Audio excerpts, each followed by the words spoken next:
Hello, I'm James A. Zimoha and you're watching A News. Let's see your headlines. Ukraine President Volodymyr Zelensky to seek support for defense funding from NATO leaders. NATO leaders meet in Ankara today as the alliance confronts growing security challenges. And China test launches ballistic missile in the Pacific, drawing growing concern and criticism from the US and Australia.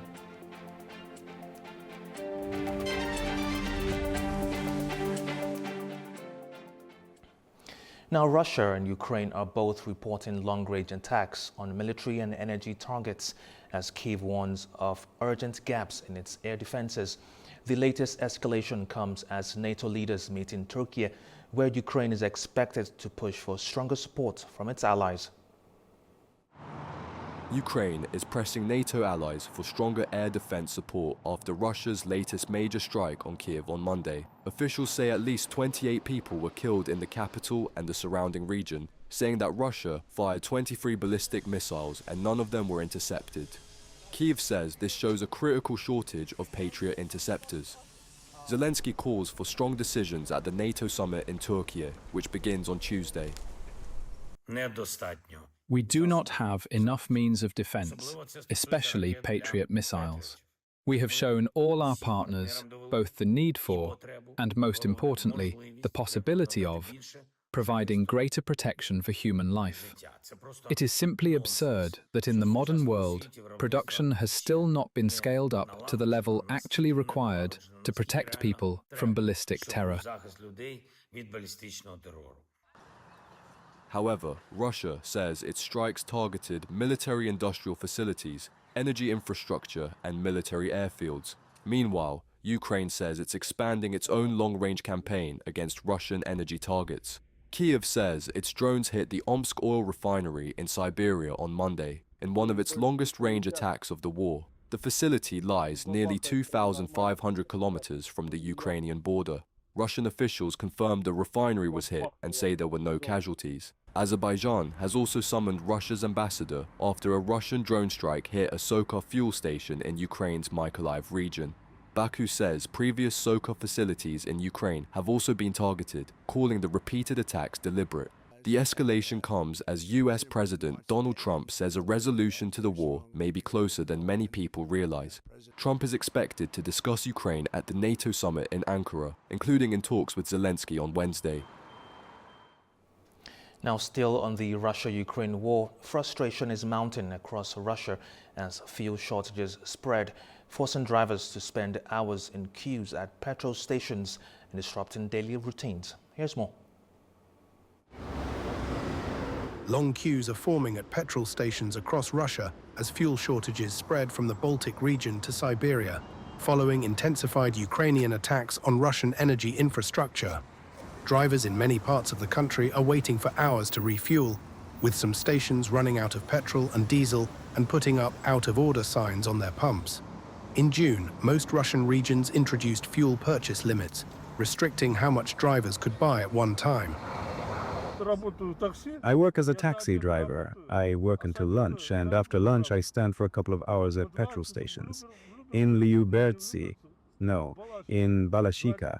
2 days ago I stood in a queue for 2 hours. Same thing there. I drove in, they closed it and put up a technical break for another 2 hours. And that's it. The main problem is not that there's nowhere to refuel or anything like that, but that people are getting very angry. Long queues, refueling is difficult, plus the heat. For many people, the air conditioning doesn't work. Some people even feel unwell in the queues. In late June, President Vladimir Putin pledged measures to stabilize the fuel market, while Russian authorities urged the public to remain calm, saying supply chain problems were being addressed. However, the shortages continue to disrupt daily life. A June survey showed public confidence slipping.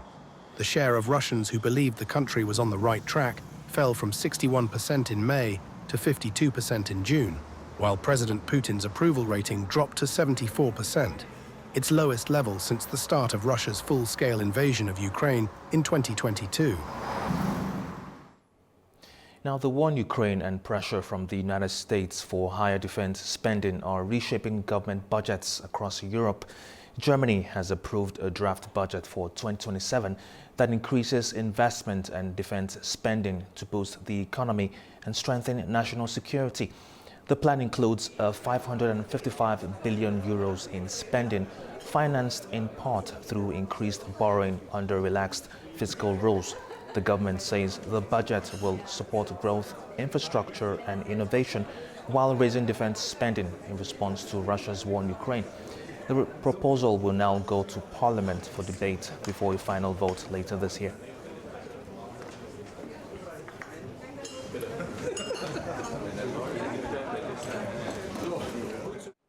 Now, the NATO summit is now underway in the Turkish capital, with alliance leaders gathering for talks expected to shape the bloc's future defense position. Adam Moro reports from Ankara. The NATO summit has opened here in Ankara, bringing together leaders from the alliance's 32 member states at the presidential complex for 2 days of high-level talks. Host President Recep Tayyip Erdogan is welcoming leaders as the alliance confronts some of its most significant security challenges in decades. U.S. President Donald Trump is attending the summit, and there are expectations for bilateral talks with Erdogan on defense cooperation and broader strategic relations. Defense spending will also be among the summit's central themes. In a pre-summit press conference Monday, NATO chief Mark Rutte said European allies, along with Canada, had substantially increased military spending over the past 2 years. NATO leaders are expected to discuss plans for meeting the alliance's long-term goal of spending 5% of GDP on defense and related security investments. Another major focus will be strengthening NATO's defense industrial base. At a defense industry forum taking place alongside the summit, allies are expected to announce major procurement and production initiatives with a view to expanding military manufacturing capacity and improving interoperability across the alliance. The war in Ukraine also remains high on the agenda. Leaders are likely to discuss continued military assistance to Kyiv, air defense support, and the broader security implications of the conflict for Europe and the Black Sea region. The summit is also taking place against the backdrop of instability in the Middle East and ongoing discussions about the future U.S. military presence in Europe. A joint summit declaration is expected after leaders conclude their formal sessions, outlining NATO's priorities on collective defense, burden sharing, and long-term security cooperation. This is Adam Moro for A News in Turkish capital Ankara. The NATO Summit Defense Industry Forum has opened in Ankara, bringing together leaders, defense companies and innovators to shape the alliance's future security. As NATO pushes ahead with its landmark defense spending pledge, the focus is now on turning investments into stronger production, new partnerships and concrete commitments. Arnura Mustafa has more. For the first time, the NATO Summit Defense Industry Forum is being held as part of the 36th NATO Summit. The forum, regarded as NATO's premier platform dedicated to transatlantic defense production, investment and innovation, has officially got underway. The integral part of the 2026 NATO Summit, the event has brought together senior NATO officials, representatives of allied and partner nations, leading defense industry executives and the members of the innovation community. Discussions are focused on the most pressing challenges facing the defense industry and the future direction of allied defense cooperation. The previous editions of the forum, held in The Hague and Washington, underscored a clear message: there can be no strong defense without a strong defense industry. This year's gathering in Ankara is centered on NATO's historic 5% defense investment commitment and how those investments are being translated into increased defense production, expanded industrial cooperation, joint procurement, and a stronger industrial deterrence posture across the alliance. Today, allies are taking a concrete step to strengthen this capability. We are adding up to 5 Triton high-altitude, long-endurance unmanned aircraft to our NATO's ISR force. These additional aircraft will provide persistent surveillance over large maritime areas, day and night. They can fly for long periods at high altitude and cover large areas, including over open water, more efficiently than most other aircraft can. One of the key innovations of this year's forum is the introduction for the first time of the high-level announcements throughout the day on national, multinational and industrial-led agreements, new initiatives and tangible deliverables. These announcements are expected to cover areas including space and surveillance, integrated air and missile defense, strike capabilities, unmanned systems and closer cooperation between NATO and the defense industry. Nuray Mustafa, Avaz Hajiev for A News, Ankara, Turkey. Now, NATO is set to expand its air and surveillance capabilities, with Secretary General Mark Rutte announcing a series of new acquisitions ahead of the Alliance's summit in Ankara. The plans include new transport and aerial refueling aircraft, long-range surveillance drones and airborne early warning aircraft to replace NATO's aging AWACS fleet. The Alliance says the new platforms will strengthen its ability to transport forces, monitor potential threats and coordinate operations across its territory. The forthcoming delivery of the 10th Airbus. Now, Ukraine defense ties and regional security are all expected to feature as US President Donald Trump meets Turkish President Recep Tayyip Erdogan on the sidelines of the NATO summit. The talks could influence everything from efforts to restart Russia-Ukraine negotiations to the future of US-Turkey defense cooperation. Join us now is Tolga Bilener, Director of the Center for Strategic Research at the Galatasaray University in Istanbul, Turkey. Good to have you. Now, what's really at stake in today's meeting between President Trump and President Erdogan? Hello, James. Thank you for having me. A lot is at stake. First of all, of course, it's a NATO summit. So the main subject is about the future of NATO. And we have to emphasize that the presence of the US President Trump is important. I remind that a couple of months ago, in the beginning of the 2026, it seems like a science fiction a television series right now, but we were talking about a possible military confrontation between the United States and Denmark and other European countries over Greenland. So it is quite important that President Trump decided to come to Ankara. So the main subject will be, of course, NATO's future and Turkey's role in it, because Turkey intends to become one of the pivot states of NATO, and that will occupy most part of the agenda. And finally, it is also a US-Turkish relationship summit, and the two leaders will also decide about the future of the US-Turkish partnership, and we'll see if the United States is still considering Turkey as a difficult ally or a more reliable partner. Mm-hmm. Now, speaking about Turkey, how important is Turkey's role if Russia and Ukraine are to return to the negotiating table? Of course, the substance of the negotiations will be decided between Moscow, Kyiv, and Washington. But Turkey's role, of course, is important as a mediator, because we are one of the few NATO members capable of talking to both players, Ukraine and Russia. You know that Turkey has a very delicate relationship with Russia, didn't participate in the sanctions, but as the guardian of the Turkish Straits, the Bosphorus and the Dardanelles, Turkey strictly applied the Montreux Convention, and that helped greatly Ukraine. Besides, Turkey has also transferred drones to Ukraine and so on. So Turkey tries to play a mediating role, and it can play this role perfectly, because we have both relations with Ukraine and Russia. But of course, the substance will be decided between Moscow, Washington, and Kiev. Mm-hmm. Now, you mentioned something about the relations between the US and Turkey. Could this meeting now mark a turning point in relations between Washington and Ankara? If there are concrete results, yes, because the Ankara and Washington has many subjects to talk to. It's not only about NATO, but it's also about developments in the Middle East. And I have to remind that in the last couple of months, NATO members' airspaces have been violated many times by Russia, if you think about Poland and Romania, but also Turkish airspace has been violated by Iranian missiles just a couple of months ago.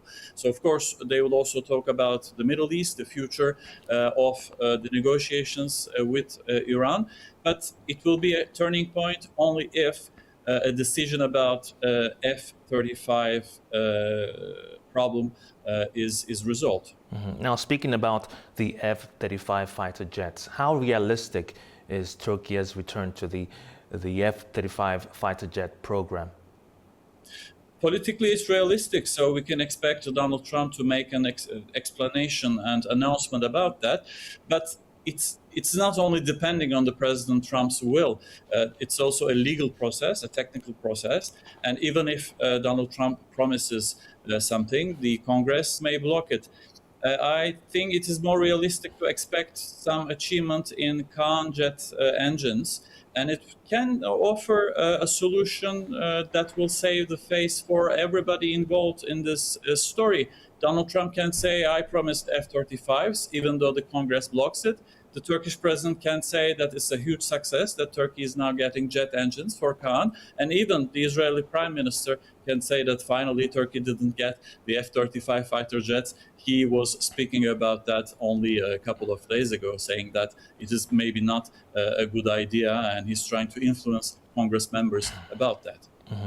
Now, how much would closer defense cooperation benefit both countries, not just militarily, but also politically? It will increase interoperability, of course, but we shouldn't forget the role that European countries should play in this context. We know that the United States has decided to reduce its conventional presence in Europe. So if the US can count on Turkish defense capacity, defense industry capacity, it will make things easier for the United States. And in the meantime, Turkey also will benefit from that because all these contracts we are talking about since this morning, the billions of dollars worth contracts. But of course, Europe also has a role to play in all that. Now, Syria is also on the agenda. Where do the two leaders still disagree most? Two subjects. First, the U.S. relationship with the Kurdish groups in Syria. It's still disturbing Turkey because Ankara sees that as an existential threat. But after that, the two leaders will probably talk about Israel's military role in the region because Israel's actions in Lebanon and Syria is also disturbing Turkey. So they will try to make probably a deal on that. That was director of the Center of Strategic Research at Galatasaray University, Tolga Bilener. Good to have you, sir. Thank you. Have a nice day. Now, Canada has named Germany's TKMS as its preferred supplier for a major new submarine program ahead of Prime Minister Mark Carney's trip to the NATO summit in Turkey. The project is aimed at replacing its aging Victoria-class submarines and strengthening the country's Arctic defense. TKMS beat a rival bid from South Korea's Hanwha Ocean, though Ottawa says Hanwha remains a reserve option if talks fail. The government says the first 4 submarines could be delivered by 2034, helped by production slots offered by Germany and Norway. We will now enter into negotiations to procure up to 12 submarines. And that process is commercially sensitive. And as always, we will not negotiate in public so as to maintain the strongest possible position for Canada. What I can confirm today is that we have already provisioned for the costs of purchasing these submarines in our fiscal framework. It's already in the budget. And I can confirm that this procurement will be the largest in Canadian history, and that by design, and Doug Guzman just alluded to this very lightly, by design, this process will have far and away the greatest economic impact of any defense investment right across Canada. Now, U.S. President Donald Trump is pushing Congress to approve the $350 billion defense funding package. In a post on Truth Social, Trump urged House and Senate leaders to make it a top priority and move it out of the Budget Committee as quickly as possible. He says it's a measure that is important to maintain military strength. He also called on lawmakers to approve the Save America Act. The Republican-backed bill will require people to provide proof of U.S. citizenship when registering to vote. Now we'll continue with the main stories of the day after a short break. Stay with us.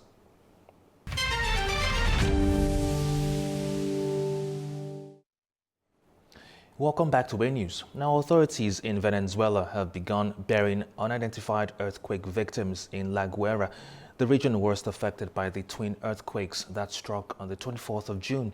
Heavy machinery was used to dig graves at La Esperanza Cemetery as bodies recovered from the rubble were prepared for burial. The latest official figures put the death toll at 3,342, with more than 16,700 people injured nationwide.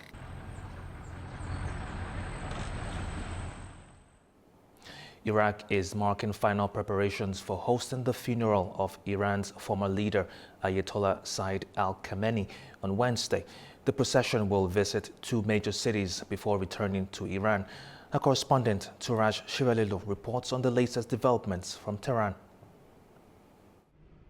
Iraqi authorities are gearing up to host a massive funeral procession of the former leader of Iran, Ayatollah Ali Khamenei, on Wednesday in the cities of Najaf and Karbala. Najaf is home to the mausoleum of Imam Ali, cousin and son-in-law of Prophet Muhammad and the fourth caliph of early Islam period, as well as the first Shia Imam. The city of Karbala, one of the revered cities of Shia Muslims, is where the shrine of Prophet Muhammad's grandson, Imam Hussein, is located. Besides a political figure, Iran's late supreme leader was a grand Ayatollah, a high-ranking status in Shia Islam. While his body was transferred to the city of Qom for rituals on Tuesday, 11 provinces in Iraq have announced public holidays on Wednesday and Thursday to hold the mourning services. Iran's foreign minister Abbas Araghchi paid a visit to the neighboring country last week to discuss the funeral arrangements with officials in Baghdad and the cities hosting the rituals. Iranian and Iraqi officials said that the funeral procession in Iraq is a sign of solidarity between the two Shia-majority neighboring countries, despite their 8 years of war under Iraqi dictator Saddam Hussein in the 1980s. Analysts say that the funeral rites in Iraq are also a show of muscle abroad by Tehran, wielding its regional power amid the ongoing military standoff with the United States and Israel. The procession will end on Thursday in the city of Mashhad, the hometown of the former leader of Iran, by laying his body to rest at the shrine of the 8th Imam of Shiites. Throughout the week of rituals, angry mourners have been chanting slogans and carrying posters calling for vengeance on Israel and the US, and protesting at the ceasefire negotiations with Washington. Meantime, it was reported by Pakistani media that the third round of Tehran-Washington ceasefire talks will be held on the 14th and 15th of July in Islamabad. So far, Iranian officials have not confirmed the resumption of mediated talks next week, as the country has been mobilized to hold the extensive public processions. Turaj Shivalilu from Tehran for A News. Over to the Middle East, and Hamas says it has dissolved its de facto government in Gaza and it's ready to hand power to a group of Palestinian technocrats as part of a US-backed post-war plan. The group says ministries will continue operating while it retains responsibility for security in areas still under its control. Israel dismissed the announcement as a stunt, while the United Nations welcomed any step that supports the ceasefire and advances unified Palestinian governance. The Government of Emergency Committee and the transfer of it. Explosive devices have detonated near the hotel where French President Emmanuel Macron is reportedly staying in Damascus during a visit to Syria. According to the French president's office, Macron didn't hear the blasts as he was on his way to meet with Syrian President Ahmed al-Shara. Roads were sealed off and security measures were implemented after the explosion. Macron is the first major European Union leader to visit the country since the fall of President Bashar al-Assad in December 2024. Now, Kenyan authorities have stepped up its security across Nairobi ahead of planned Saba demonstrations. The move comes as the country marks a pivotal anniversary in its pro-democracy movement. Kenya's capital has a heavy police presence ahead of Saba demonstrations on Tuesday. Officers have set up checkpoints, mounted barbed wire around Parliament, and increased patrols on major roads leading into the capital.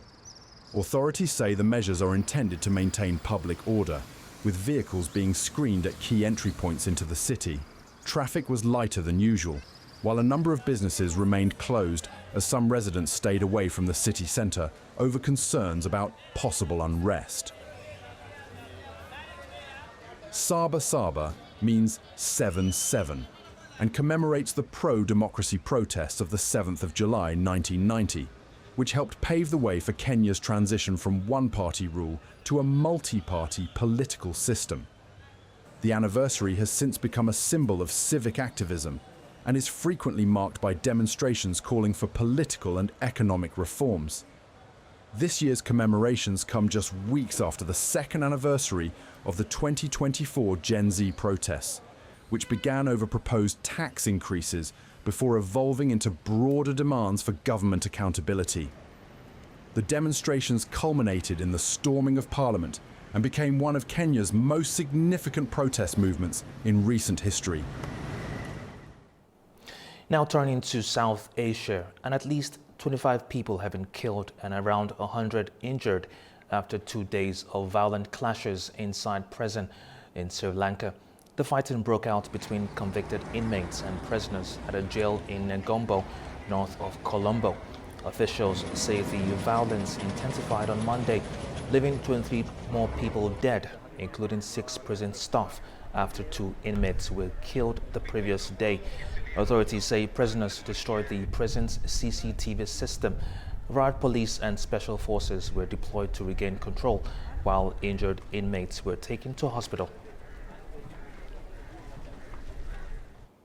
Now, China and Russia have launched their latest joint naval exercise, Joint Sea 2026, off China's eastern coast. The move highlights the continued expansion of military cooperation between the both countries. Both Beijing and Moscow insist the drills are defensive in nature and not directed at any third party. However, the drills come amid heightened geopolitical tensions in the Indo-Pacific. Manu Makdum has more. China and Russia officially started the Joint Sea 2026 naval exercise in waters and airspace near Qingdao in eastern China's Shandong province. The week-long drills involve a warship, submarines, naval aviation, and support vessels from both countries, with participating forces conducting joint command operations, maritime defense, anti-submarine warfare, search and rescue, and coordinated maneuvers at sea. China's Ministry of National Defense said that the exercise is part of the annual military cooperation plan agreed by both countries and is aimed at strengthening strategic coordination, enhancing joint operational capabilities, and contributing to regional peace and stability. Russia has similarly stated that the drills are not directed against any third country, with the Kremlin describing them as routine military cooperation between strategic partners. Beijing and Moscow have steadily deepened their military cooperation over the past 2 decades. The two countries have held irregular joint sea naval exercises since 2012, expanding their scope from coastal defense to long-range operations involving the Pacific, Mediterranean, Baltic, and Sea of Japan.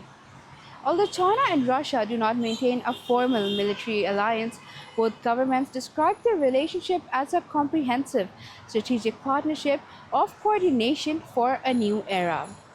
Both emphasize that their partnership is based on non-alignment and is not targeted at any specific country. However, their defense cooperation has intensified since the deterioration of both countries' relations with the United States and its allies. Manu Maktoum, A-News, Beijing. International criticism is mounting over China's latest missile test in the Pacific. Japan, Australia, and the United States question whether Beijing gave sufficient warning and complied with international norms governing ballistic missile launches. China is facing growing international criticism after it confirmed it carried out a routine long-range ballistic missile test in the Pacific. Beijing says the missile, carrying a dummy warhead, was launched from a People's Liberation Army Navy nuclear submarine into international waters as part of its annual military training program. Chinese officials insist the test complied with international law.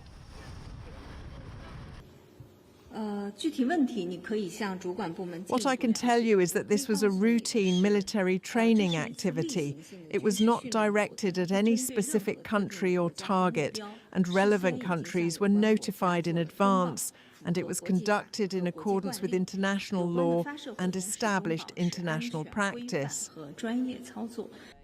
However, Australia says that China provided insufficient notice to neighbouring countries and argued it did not meet the notification standards set out under the Hague Code of Conduct against ballistic missile proliferation.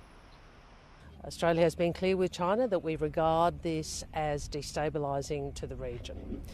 Australia has been clear that this proposed test is in the context of a rapid military build-up by China, which is lacking in the transparency and reassurance as to intent that the region expects. Japan also expressed its concern over the launch of the missile and said it will continue to maintain the highest level of vigilance and surveillance. The United States called on China to engage in meaningful arms control discussions. Washington says Beijing's rapid and opaque nuclear weapons expansion remains a concern for regional and global security. Meanwhile, Taiwan's National Security Council released what it said was the missile's flight path, showing it passing over the Philippines before landing in the Pacific Ocean south of Nauru. Taipei described the launch as a provocation that undermined stability in the Indo-Pacific. The launch was China's first publicly acknowledged intercontinental range missile test since 2024 and has renewed calls for greater transparency over Beijing's expanding military capabilities. From wildfires to heavy rainfall, China's southern city of Nanning has raised its flood alert to the highest level after Typhoon Maysak brought days of heavy rain. Although the storm has weakened into a tropical storm, forecasters warn it is still carrying huge amounts of rain, increasing the risk of dangerous flooding. State television showed villages and farmland underwater, while emergency crews evacuated residents to safer areas. Authorities have also activated flood emergency measures in the eastern provinces as more heavy rain moves across the country. Now, southern Europe continues to battle wildfires with evacuations and emergency operations underway in France, Portugal, Spain, and Greece. In southern France, more than 10,000 people have been moved from areas near the Spanish border. The EU's wildfire monitoring system says more than 118,000 hectares had burned across the bloc by the 1st of July. That's more than twice the usual average for this time of the year. Now, another World Cup co-host has been knocked out in the round of 16 as Belgium claimed a convincing 4-1 win over the United States. The Red Devils moved into the quarterfinals after a match that came amid controversy over FIFA's decision to lift the suspension of U.S. forward Folarin Balogun. The defeat means all three co-hosts are now out of the tournament. The night's biggest shock came as Spain beat Portugal with a dramatic winner in the 91st minute. The defeat marked Cristiano Ronaldo's final World Cup match, ending his dream of lifting football's biggest trophy. Here are some of the emotions from a dramatic night of World Cup action. I'm gutted, to be honest. Didn't want Ronaldo's match to be his last dance here. I hope he would come here again for the semis. But yeah, I mean, the match was evenly poised. Incredible. I don't know how to describe it, but I am beyond myself. I have tickets to see my Spain all the way to the final. Now we'll see each other in Los Angeles, and this is incredible. I am fulfilling my childhood dream. Well, disappointed, obviously. We hoping this will be 3-0 for us coming to see the U.S. Made a couple, easy mistakes in the beginning. Heading the ball toward the middle of the field is not a good idea, and you give up one, it really affects the psyche of the rest of the team. Well, I was hoping for Belgium to win, of course. I was thinking they were going to wait until the end, which is what they've been doing for the most part through this cup. So super exciting game, fun to see. All right, after the break, we'll continue with the main stories shaping the region. Stay with us.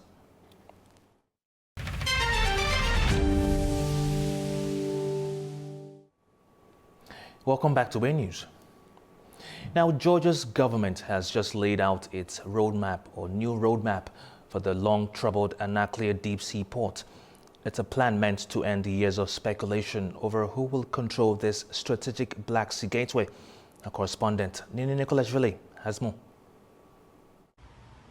Georgia's government said it will keep ownership of the port and maritime infrastructure, but several international partners, not just one as originally planned, will operate the terminal operations with no equity stake involved. The economy minister, Mariam Krivishvili, made the announcement on Monday, saying that it will be built under a landlord model and that the state alone will own it. This will be a Georgian port, she said, flatly denying any shares will be sold. This marks a sharp turn from Anaklia's troubled past. A US-backed consortium first won the tender in 2016, but the project collapsed in 2020 amid corruption charges and the withdrawal of American investors.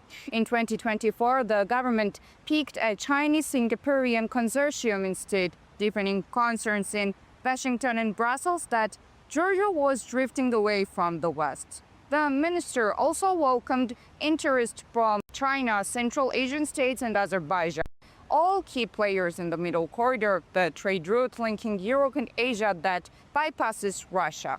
She said Georgia's cargo turnover rose 21% in the first 4 months of 2026 alone, and 46% over the past 4 years, driving the government's $7 billion infrastructure investment plan through 2032. Previously confirmed that dredging and breakwater construction are already underway, dismissing critics and invited the public to see the work firsthand. She added that the first ship is expected to dock at Anaklia in 2029. Nini Nikolashvili, Tbilisi, A News. Now, joining me now to discuss this development is George Mchadishvili, Associate Professor at the European University, joining us from Tbilisi, Georgia. Now, sir, why has Georgia changed its approach to Anaklia now? Good afternoon. Thank you very much for the invitation. Well, it was already long overdue because international partners from the East, from the West, from everywhere have been expecting Anaklia deepwater port should become or could become a crucial linchpin in the potential middle corridor, which has been developing by leaps and bounds.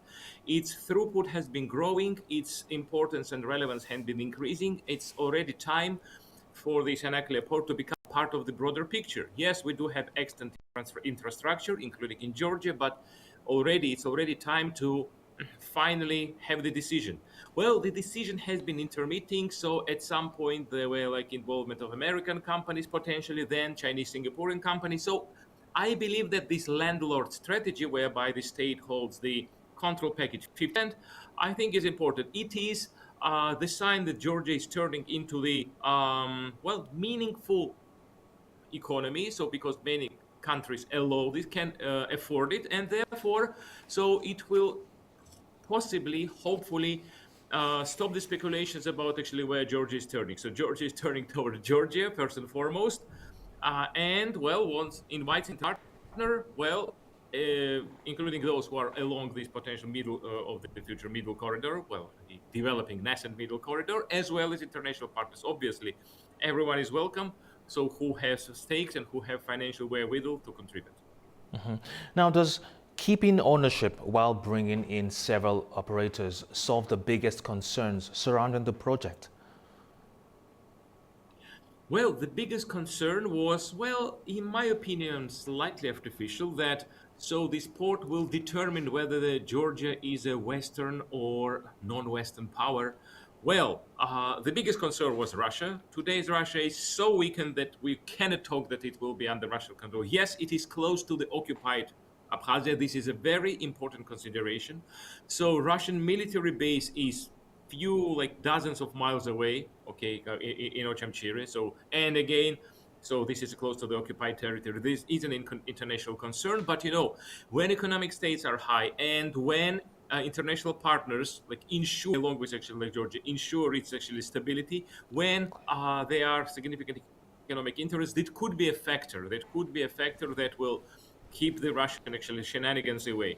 Of course, well, for me personally, for many citizens of Georgia, it's a concern how Georgia develops domestically as well as internationally. So, but I don't think actually the orientation of Georgia, whether being pro-Western or anti-Western, are defined only in Anaklia port. Mm-hmm.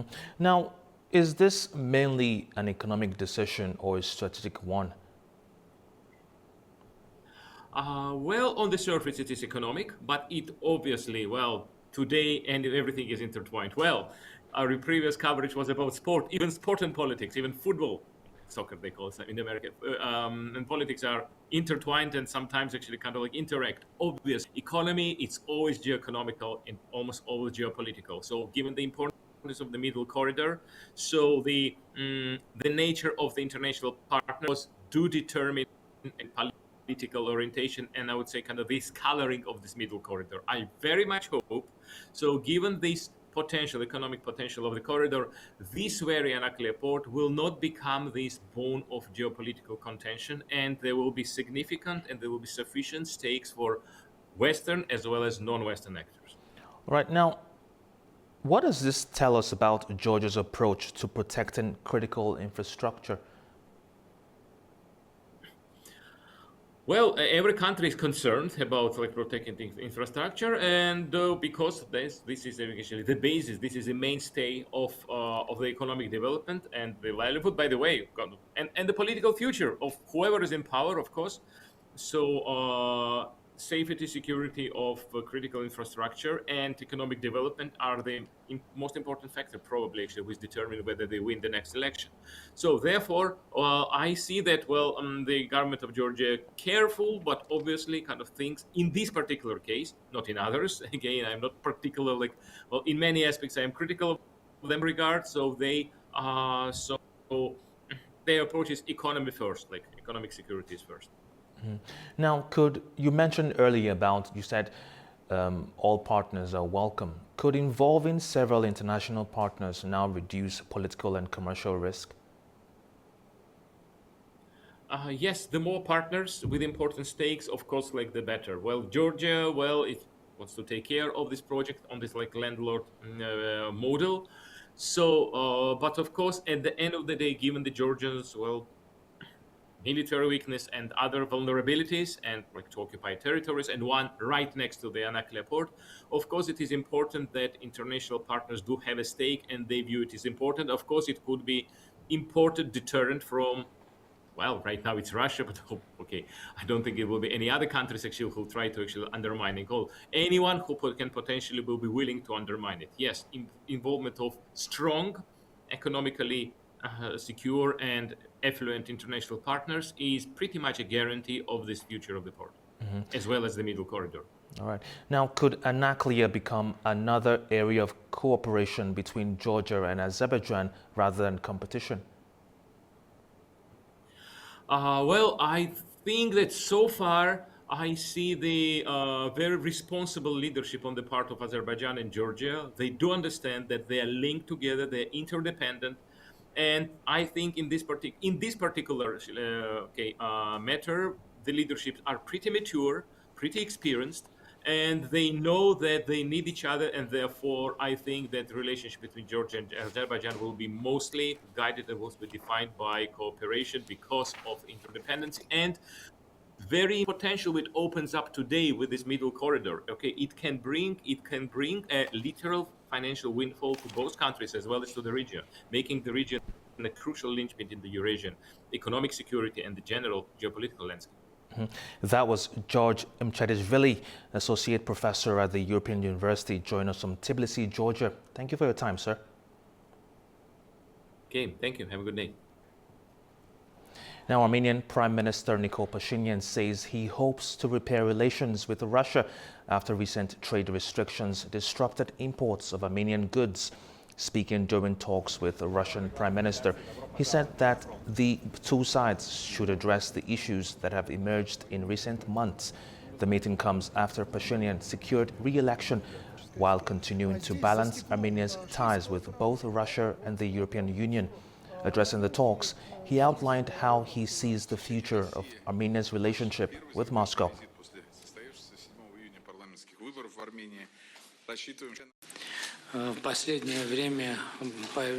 A number of problematic issues have arisen recently, and of course, I hope that we will discuss and resolve these matters. Both before and after the elections, we are inclined to further develop our relations with the Russian Federation. And of course, we are interested in our participation in Eurasian Economic Union. A key regional energy and transit initiative in Afghanistan to pipe gas through Central and South Asia is moving forward rapidly. That's according to Afghanistan's Ministry of Mines and Petroleum, which says construction work on the Tapi gas pipeline project is moving or advancing fast. Our correspondent Tamim Bahis has more. The Tapi project, which stands for Turkmenistan, Afghanistan, Pakistan, India, is designed to transport natural gas from Turkmenistan through Afghanistan to Pakistan and India.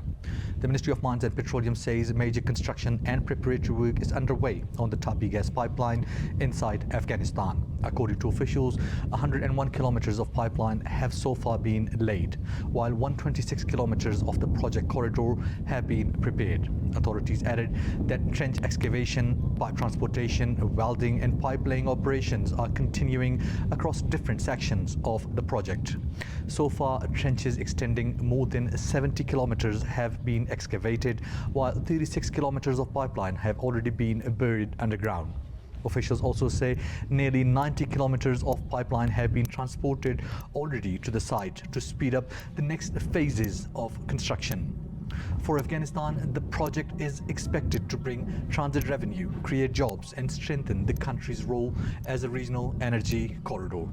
It's been discussed for years, but progress inside Afghanistan has gained renewed attention as authorities highlight it as a major economic and strategic project, playing an important role in energy connectivity, economic growth, and regional cooperation.